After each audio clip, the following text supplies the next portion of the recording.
આદેશ દસનામ જય દસનામ। મારું નામ અશોકનાથ બાપુ, કેશોદ દસનામ ગોસોઈ જ્ઞાતિ મંડળ ઉપપ્રમુખ શ્રી। હમણાં ઘણા સમયથી મીડિયાની અંદર અને લોકમુખે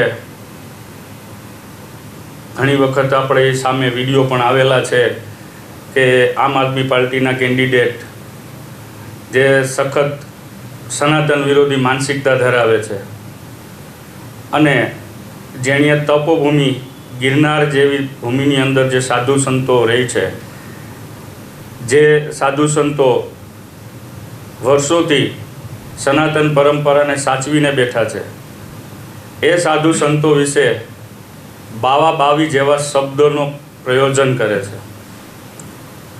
ત્યારે હું એ ભાઈ આમ આદમી પાર્ટીના જે ભાઈ છે એમને કહેવા માગું છું કે સાધુ સંતોએ આ જે સોરઠની ભૂમિ છે એ ભગવાનની ભૂમિ જ છે। દેશના ખૂણે ખૂણેથી લોકો ગિરનાર, સત્તાધાર, વીરપુર, પરબવાવડી જેવા ધામોની અંદર સાધુ સંતોના ચરણોની અંદર આવે છે।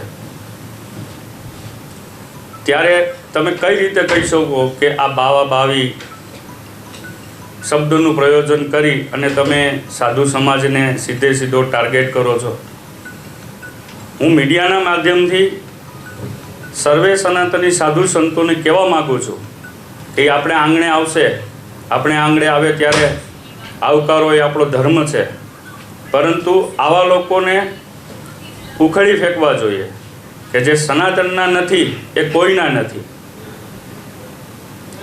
મિત્રો, આ ભૂમિ સોરઠ ધરા એ સંતો મહંતોની ભૂમિ છે। અહીંયા વર્ષોથી બગદાણા કયો, વીરપુર કયો, પરબવાવડી કયો, સત્તાધાર કયો, ત્યાં હજારો લોકોને રોટલો મળે છે અને સાધુ પરંપરા એ કંઈ આજકાલની નથી। વર્ષોથી સાધુ બનવા માટે ઘણી બધી ત્યાગ તપસ્યાઓ કરવી પડે છે, ત્યારે સાધુ બનાય છે। અને હું તો એ પાર્ટીની અંદર પણ જે સાધુનો વેશ ધારણ કરીને એમની સાથે ફરે છે એમને પણ કહેવા માગું છું કે જો તમે અમારો ઉપેણું પહેર્યું છે સાધુ સમાજનું, તો આવા સનાતની વિરોધી લોકો સાથે તમારે ન ફરવું જોઈએ। કારણ કે સાધુ સમાજ ક્યારેય કોઈને અહિત તરફ નથી લઈ જતો। એના માટે સર્વે સમાજ 18 વર્ણ એક સમાન હોય છે।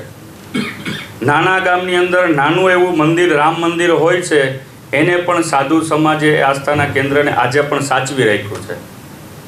ત્યારે હું જૂનાગઢની ભૂમિની અંદર જેટલા પણ સાધુ સંતો છે અને જેટલા પણ અમારા સાધુ પરિવારો છો એમને કહેવા માગું છું કે આ વ્યક્તિ જ્યારે આવે ત્યારે આપણો આવકારો એ આપણો ધર્મ છે, એટલે એને જાકારો નહીં આપીએ, પણ આવા વ્યક્તિને વોટ આપીને કોઈ એવી જગ્યાએ ન બેસાડવો જોઈએ કે જેથી કરીને સાધુ સમાજની આવનારા સમયની અંદર પોતાના મંદિર સાચવવા માટે પણ તકલીફો પડે। અને હું આ ભાઈને છેલ્લા શબ્દો એ કહેવા માગું છું કે સાધુ સંતોના શ્રાપથી બધા જ ડરે છે અને તમે સાધુ સમાજને બાવા બાવી શબ્દોનું પ્રયોજન કર્યું છે, ત્યારે તમે પણ વિચારજો કે તમારો પણ શું સમય આવશે।